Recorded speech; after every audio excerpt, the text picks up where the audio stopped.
Hello मेरे प्यारे साथियों, आपका स्वागत है हमारे YouTube चैनल एग्जाम फतेह में। आज हम बात करेंगे विजयनगर साम्राज्य के बारे में। ठीक है दोस्तों, विजयनगर साम्राज्य से संबंधित आज हम इस वीडियो में 50 MCQ करेंगे दोस्तों। ठीक है, तो चलिए वीडियो स्टार्ट करते हैं।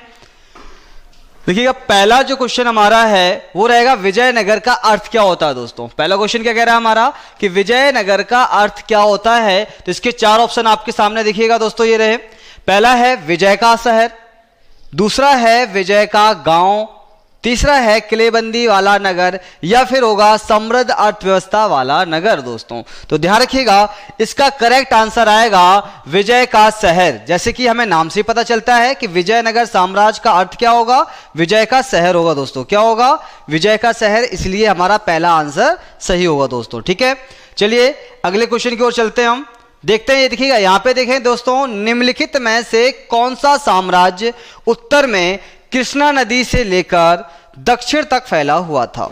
देखिएगा दोस्तों, यहां पे कहा गया है कि उत्तर में कृष्णा नदी से लेकर दक्षिण तक फैला हुआ था। तो यहां पे 4 ऑप्शन हमारे पास होंगे, मौर्य साम्राज्य, दूसरा होगा हमारे पास विजयनगर साम्राज्य, तीसरा है रोमन साम्राज्य, या फिर दोस्तों इनमें से कोई नहीं। तो इसका करेक्ट आंसर आएगा दोस्तों विजयनगर जो साम्राज्य है दोस्तों, वो फैला हुआ था हमारा उत्तर में कृष्णा नदी से लेकर दक्षिण भारत तक ये साम्राज्य हमारा फैला हुआ था। आपको बता दें, विजयनगर साम्राज्य की स्थापना हुई थी 1336 में।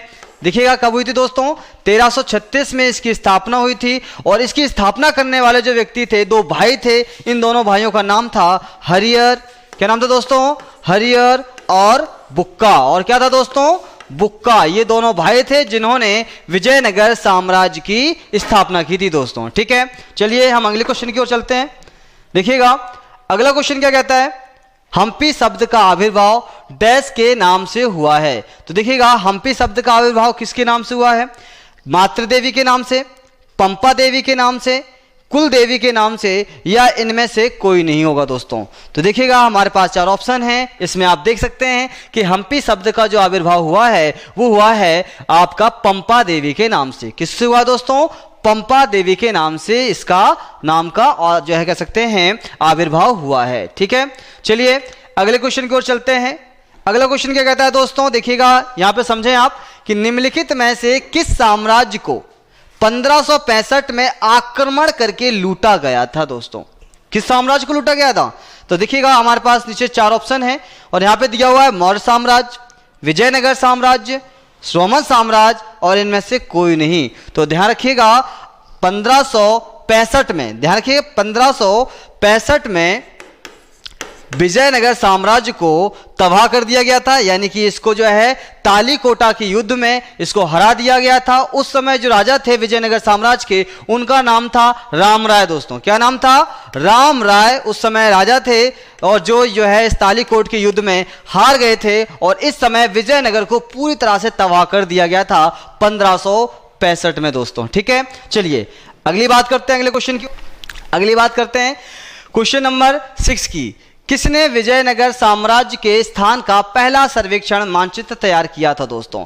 तो ध्यान रखिएगा, पहला, किसने विजयनगर साम्राज्य के स्थान का पहला सर्वेक्षण मानचित्र तैयार किया था। तो ध्यान रखिएगा, हमारे पास 4 ऑप्शन होंगे, फ्रांसीसी बुकानन, या फिर जनरल कनिंघम, या कॉलिन मैकेंजी, या इनमें से कोई नहीं। तो ध्यान रखिएगा, इसका जो करेक्ट आंसर आएगा वो आएगा कॉलिन मैकेंजी ने सबसे पहले विजयनगर साम्राज्य के स्थान का सर्वेक्षण मानचित्र तैयार किया था दोस्तों। ठीक है, चलिए अब हम बात करते हैं अगले क्वेश्चन की अपने। देखिएगा, कॉलिन मैकेंजी कौन थे। क्वेश्चन ये आता है हमारा कि आखिर कॉलिन मैकेंजी जो बार बार इनका नाम आ रहा है थे कौन।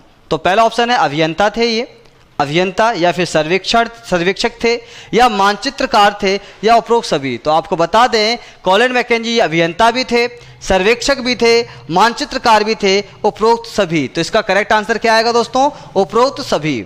चलिए अगला क्वेश्चन क्या है हमारा, निम्नलिखित में से किन्हीं 1815 में भारत का पहला सर्वेयर जनरल बनाया गया था। देखिएगा, यहां पे जो हमारा क्वेश्चन है थोड़ा मिस्टेक है, यहां पे होगा किन्हें। क्या होगा दोस्तों, किन्हें। निम्नलिखित में से किन्हें 1815 में भारत का पहला सर्वेक्षण जनरल जो है बनाया गया। तो यहां पे आपका ऑप्शन यहां पे दिया हुआ है Francis Buchanan, general Cunningham, Colin McKenzie या जेम्स प्रिंसेप? तो इसका करेक्ट आंसर क्या होगा दोस्तों?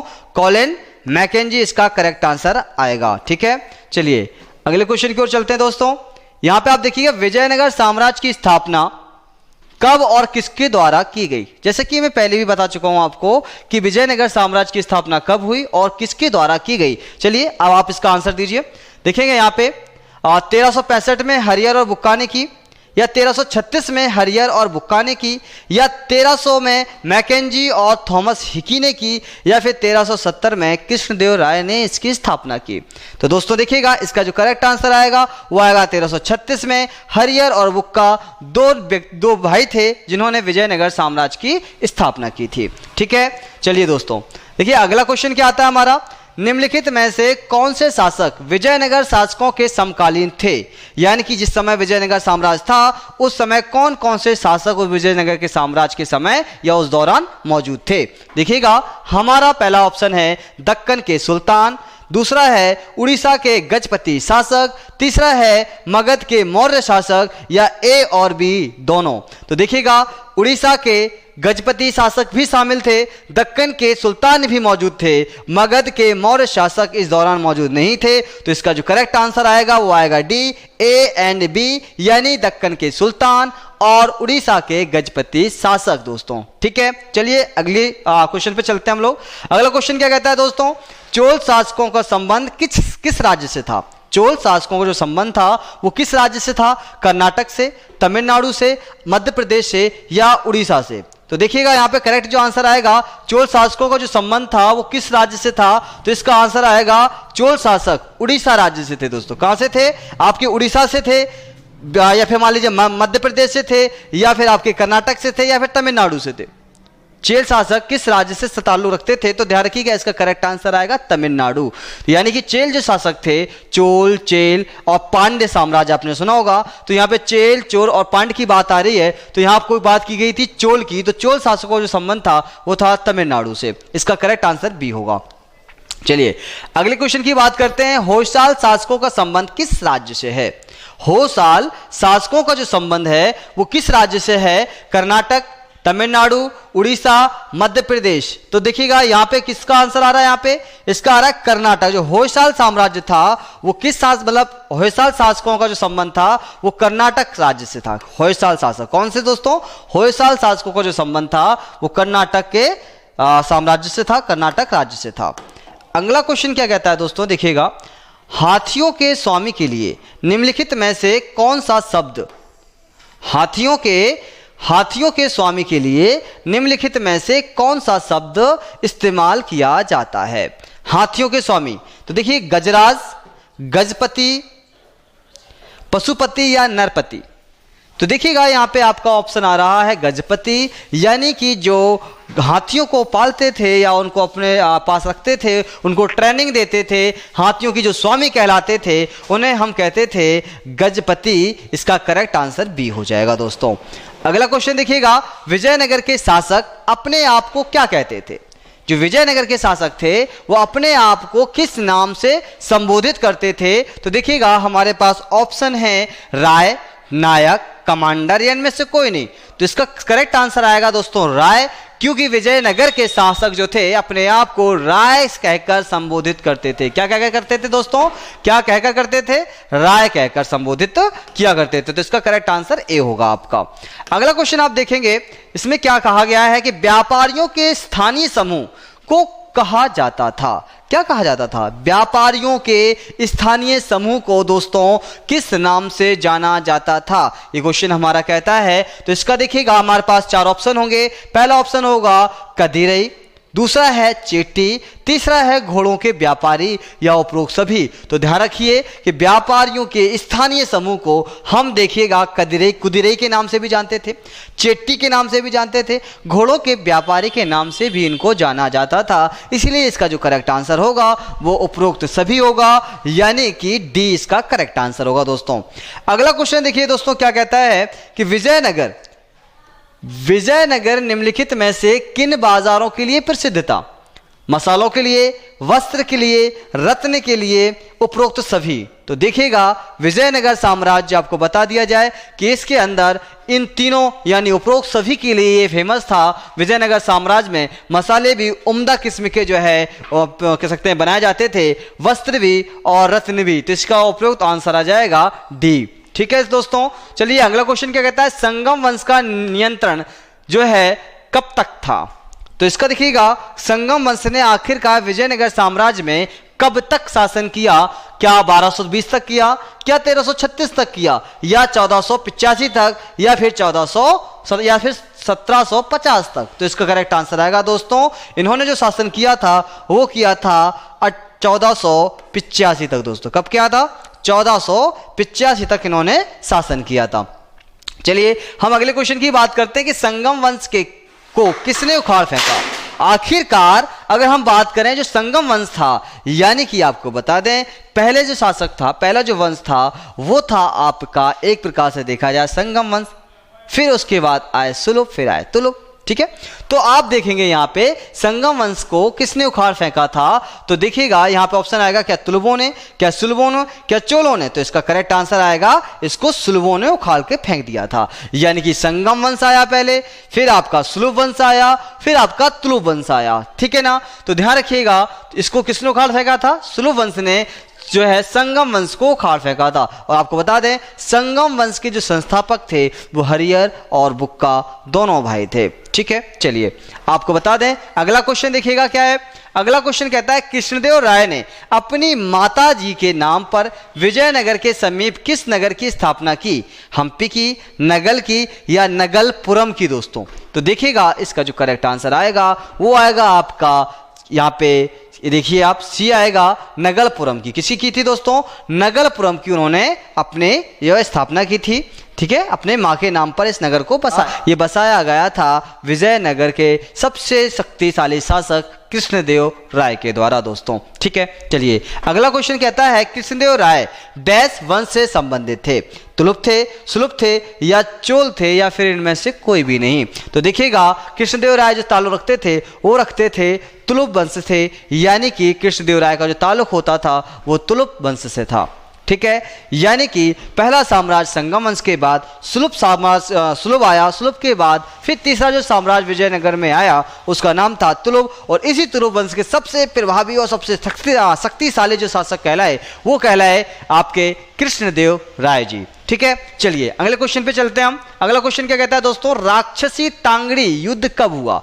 देखिएगा राक्षसी तांगड़ी का जो युद्ध हुआ ये क्वेश्चन कह रहा है कि ये कब हुआ था, आखिर ये हुआ कब। ठीक है, तो आपको बता दें ऑप्शन हमारे पास है 1520, या फिर 1336, 1565 या 1550 में। तो दोस्तों इसका जो करेक्ट आंसर आएगा वो आएगा 1565 में। कब आएगा, 1565 यानी कि 1565 के अंदर राक्षसी तांगड़ी का युद्ध हुआ था दोस्तों।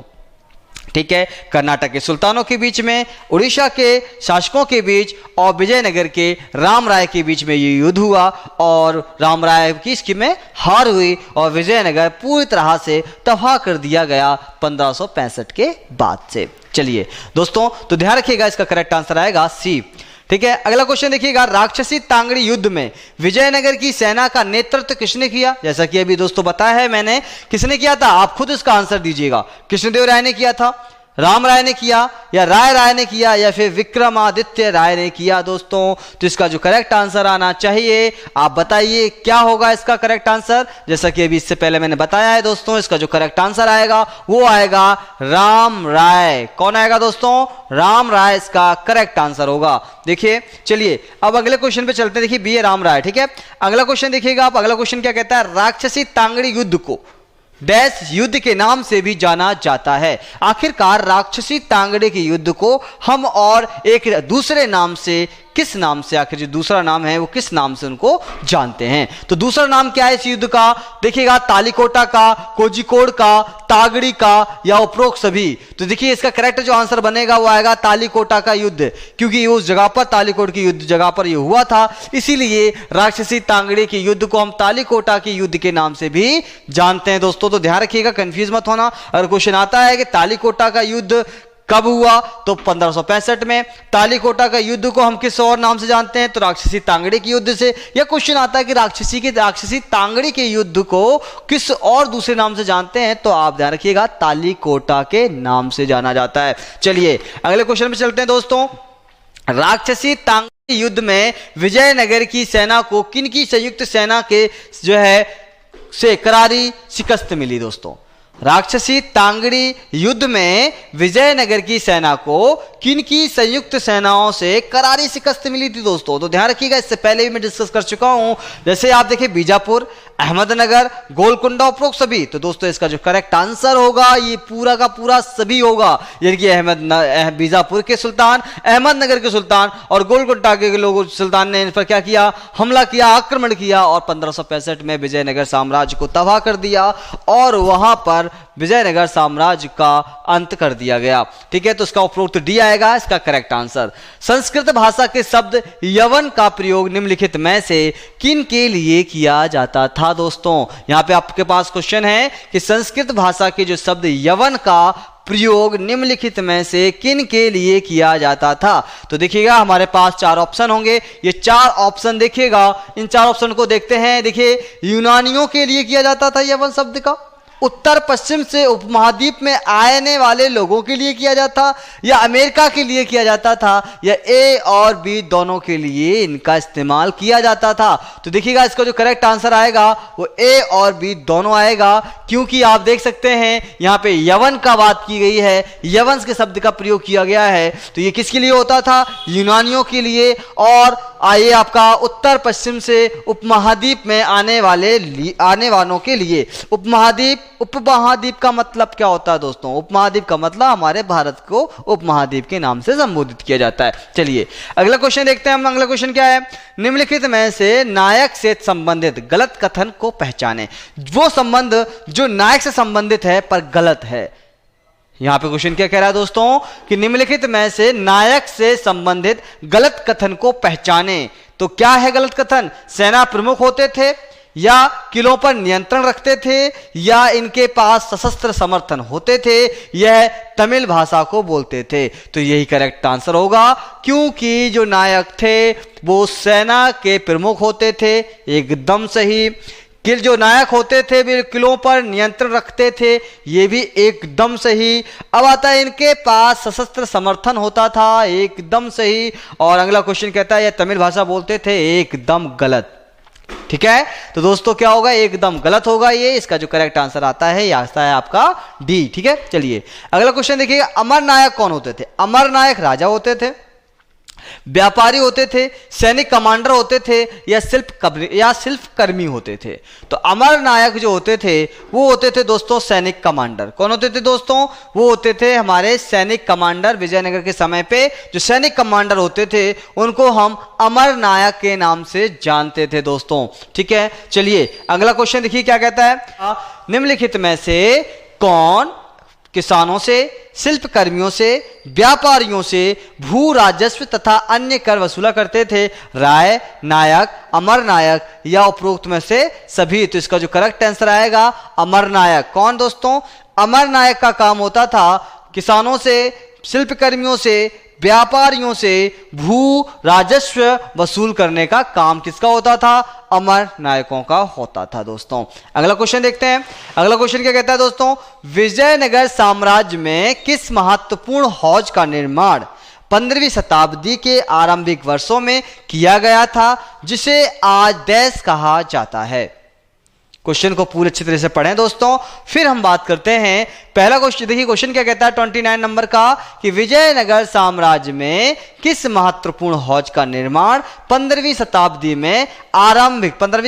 के आरंभिक वर्षों में किया गया था, जिसे आज डैश कहा जाता है? आज किस नाम से जाना जाता है इस हौज को? नगरपुरम जलाशय के नाम से, कमलपुरम जलाशय के नाम से, या तुंगभद्रा जलाशय के नाम से, या इनमें से कोई नहीं? तो दोस्तों ध्यान रखना, 15वीं शताब्दी में जिस हौज का निर्माण कराया गया था, आज हम उस हौज को कमलपुरम जलाशय के रूप में जानते हैं दोस्तों। किसके रूप में जानते हैं?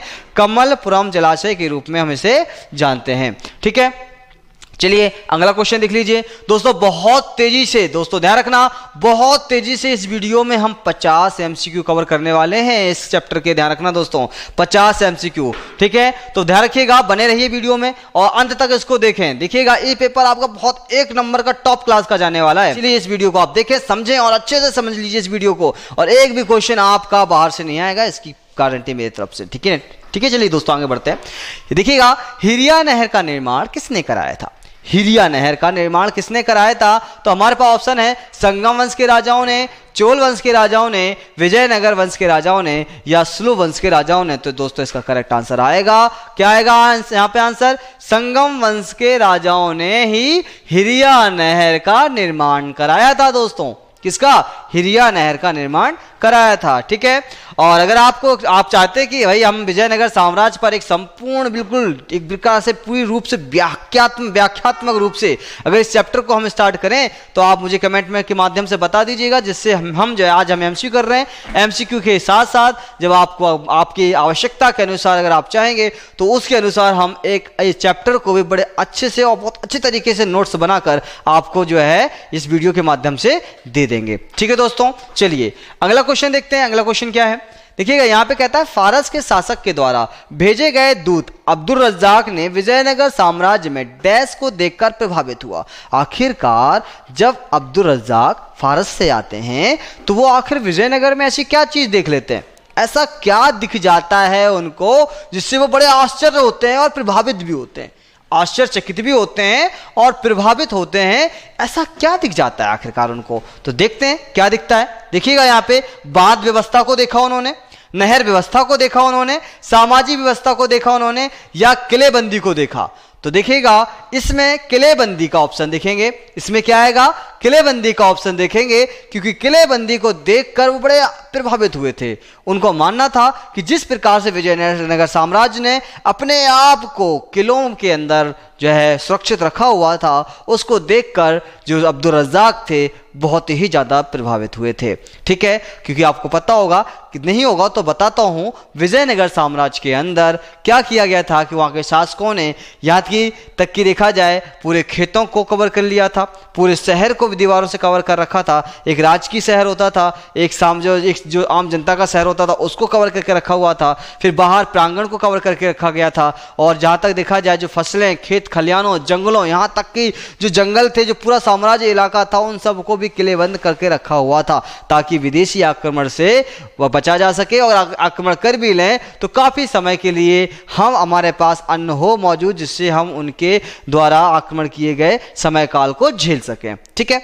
चलिए दोस्तों अगला पॉइंट क्या कहता है हमारा? अगला क्वेश्चन देखिएगा, सभा मंडल तथा महानवमी डिब्बा जिन्हें संयुक्त रूप से विजय का भवन की संज्ञा किसने दी थी? संयुक्त रूप से विजय के भवन की संज्ञा किसने दी थी? तो दोस्तों देखिएगा, हमारे पास ऑप्शन है पेस ने, अब्दुल रज्जाक ने, जेम्स प्रिंसेप ने, या मैकेंजी ने। तो दोस्तों यहाँ पे समझना, सभा मंडप तथा महानवमी डिब्बा जिन्हें संयुक्त रूप से विजय का भवन की संज्ञा किसने दी थी? तो देखिएगा, ऑप्शन में है Domingo Paes, Abdul Razzaq, James Prinsep और कॉलिन मैकेंजी। तो इसका जो करेक्ट आंसर आएगा वो आएगा डोमिंगो पेस। इनका पूरा नाम क्या है दोस्तों? इनका पूरा नाम है डोमिंगो पेस, ठीक है। तो देखिए अगला क्वेश्चन देखते हैं। अगला क्वेश्चन क्या कहता है हमारा? यहां पे देखेंगे, निम्नलिखित में से कौन सा कथन महानवमी डिब्बा से संबंधित नहीं है? दोस्तों ये क्वेश्चन जरा नहीं वाले ना थोड़ा सीरियस पढ़ा करें, क्योंकि कभी कभी क्या होता है ना, क्वेश्चन में हम नहीं पढ़ते और आंसर लगा देते हैं, और यहीं पे हम लोग गलती करते हैं और यही हमारी मिस्टेक हो जाती है, ठीक है ना। तो हमें क्या करना है कि आंसर तो आंसर लगाने के साथ साथ हमें क्वेश्चन को अच्छे से पढ़ना है, ताकि हमारा आंसर भी एक प्रकार से दुरुस्त हो सके, ठीक है। चलिए देखते हैं यहाँ पे अगला क्वेश्चन। देखिएगा, मतलब क्वेश्चन क्या है, इसको पूरा करते हैं। पहला ऑप्शन देखिए, यह एक विशालकाय मंच है। क्या जो महानवमी डिब्बा है वो क्या है? एक विशालकाय मंच है। यहां 10 दिन का हिंदू त्योहार दशहरा मनाया जाता था। यहाँ विजयनगर शासक अपने रुतबे ताकत का प्रदर्शन करते थे। यह एक व्यापारिक केंद्र था। तो देखिएगा, यहां पे हमने देखा कि निम्नलिखित में से निम्नलिखित में से कौन सा कथन महानवमी डिब्बा से संबंधित नहीं है? तो देखिएगा इसका ऑप्शन ए भी सही है, इसका ऑप्शन बी भी सही है, इसका ऑप्शन सी भी सही है, लेकिन यह एक व्यापारिक केंद्र नहीं था दोस्तों।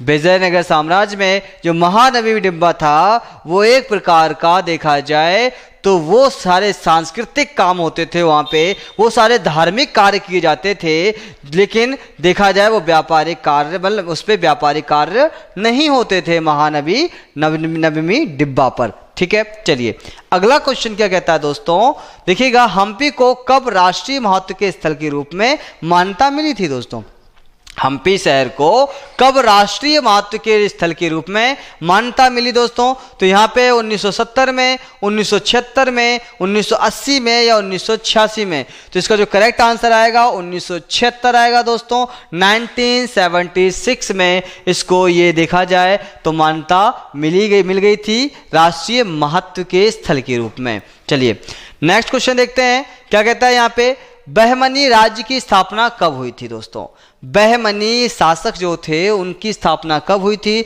तो इसमें ऑप्शन दे रखा है 1206 में, 1347 में, 1336 में या 1510 में? तो इसका जो करेक्ट आंसर आएगा बहमनी राज्य की जो स्थापना हुई थी वो हुई थी 1347 यानी कि 1347 में दोस्तों।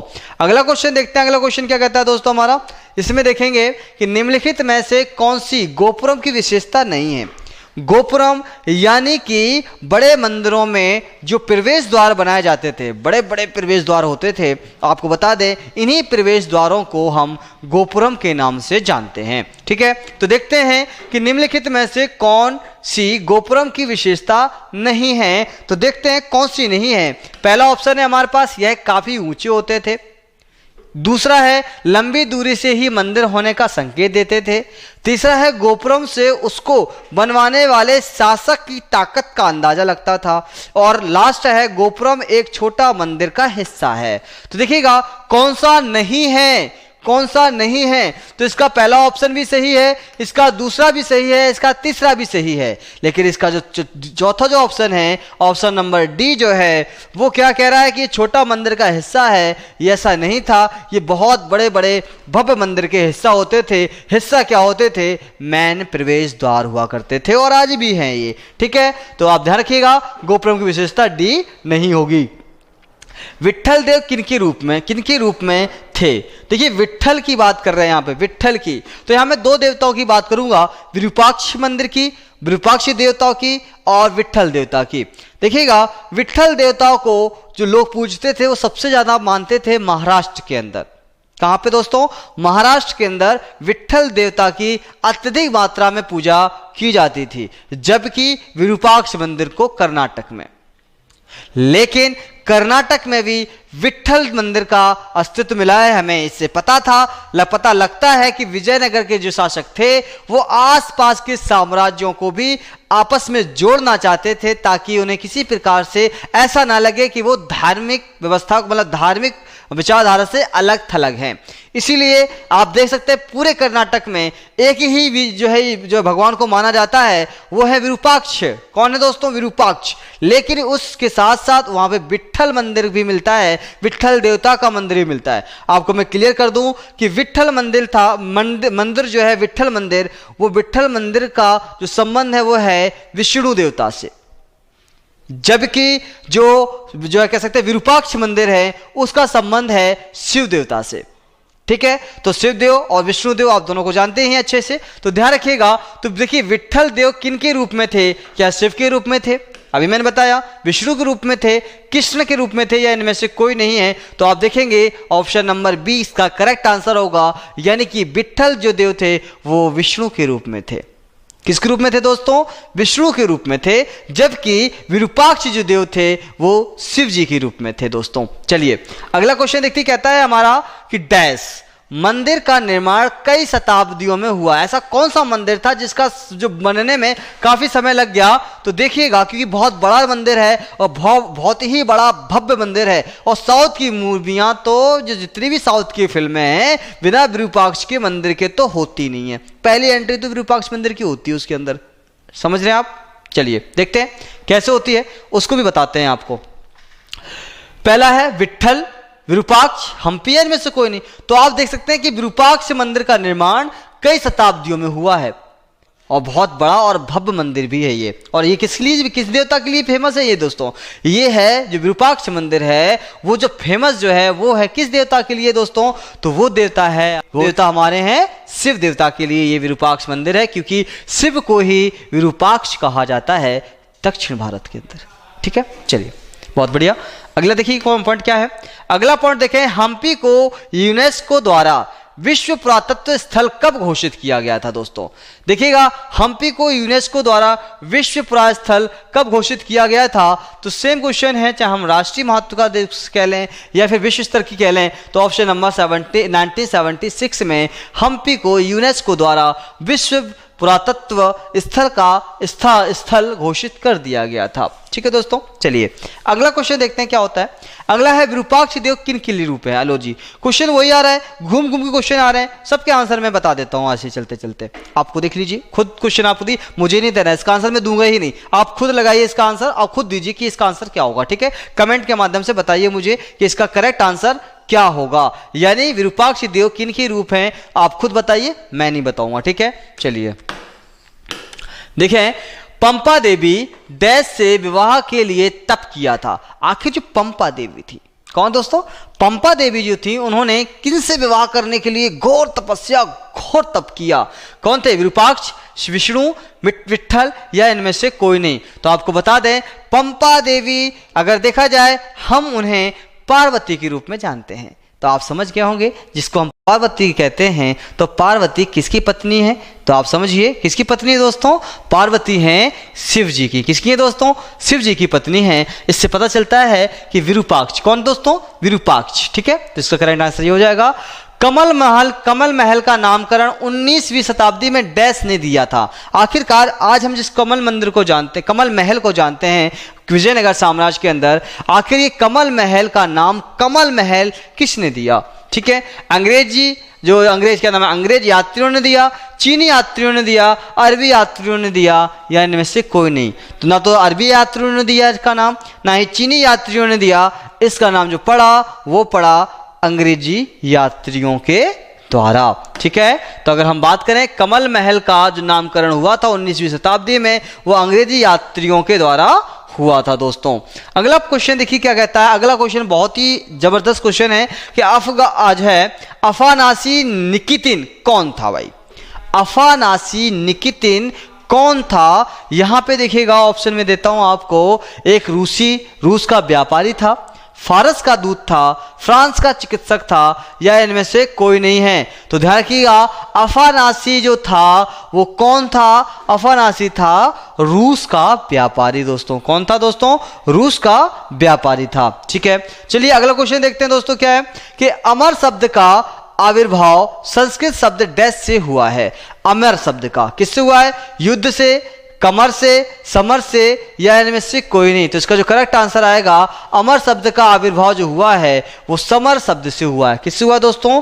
समर शब्द थे, जो समर शब्द है उससे इसका आविर्भाव हुआ है। ठीक है, चलिए अगला क्वेश्चन कहता है हमारा, चन्नकेशव मंदिर डैश में थे?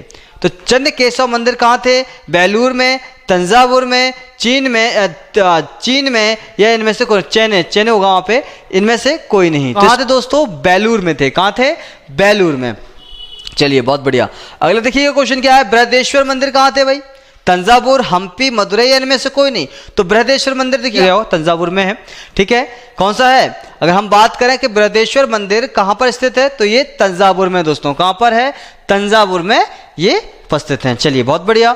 आपको बता दें अगला क्वेश्चन आता है, विरूपाक्ष मंदिर डैश में थे? विरूपाक्ष मंदिर कहां पे थे? तो देखिए तंजावुर में, हम्पी में, मदुरई में, इनमें से कोई नहीं। तो देखिएगा विरूपाक्ष मंदिर जो थे वो हम्पी में थे। कहां थे दोस्तों? हम्पी में। ठीक है, तो आप देख सकते हैं। अगला क्वेश्चन देखिए क्या है हमारा। अगला क्वेश्चन देखिएगा, जो है नायक व्यवस्था का संबंध किस साम्राज्य से है, किसे, नायक व्यवस्था का जो संबंध है वो किस साम्राज्य से है, मौर्य साम्राज्य से है, विजयनगर साम्राज्य से है, रोमन साम्राज्य से है, या इनमें से कोई नहीं है। तो देखिए पूछा गया जो है नायक शब्द, तो नायक, महानायक कौन है भाई, इसका संबंध कहां से है, विजयनगर साम्राज्य से ये ताल्लुक रखते हैं। तो इसका जो करेक्ट आंसर आएगा वो आएगा ऑप्शन बी। ठीक है, देखिए दोस्तों हमारे सीरीज के ये क्वेश्चन आज कंप्लीट होते हैं और आशा करता हूं कि ये सारे क्वेश्चन आपके लिए बहुत ही जो है कह सकते हैं उम्दा किस्म से आपकी मदद करेंगे। ठीक है कि अगर आपको ये वीडियो अच्छा लगा है तो आप क्या करें, इस वीडियो को लाइक करें, शेयर करें और हमारे चैनल को सब्सक्राइब कर लें और बेल आइकन को भी दबाएं ताकि अगला जो है वीडियो का नोटिफिकेशन भी आपको टाइम से प्राप्त हो जाए दोस्तों। ठीक है, तो अगली वीडियो में मिलते हैं, तब तक के लिए दोस्तों नमस्कार, जय हिंद दोस्तों।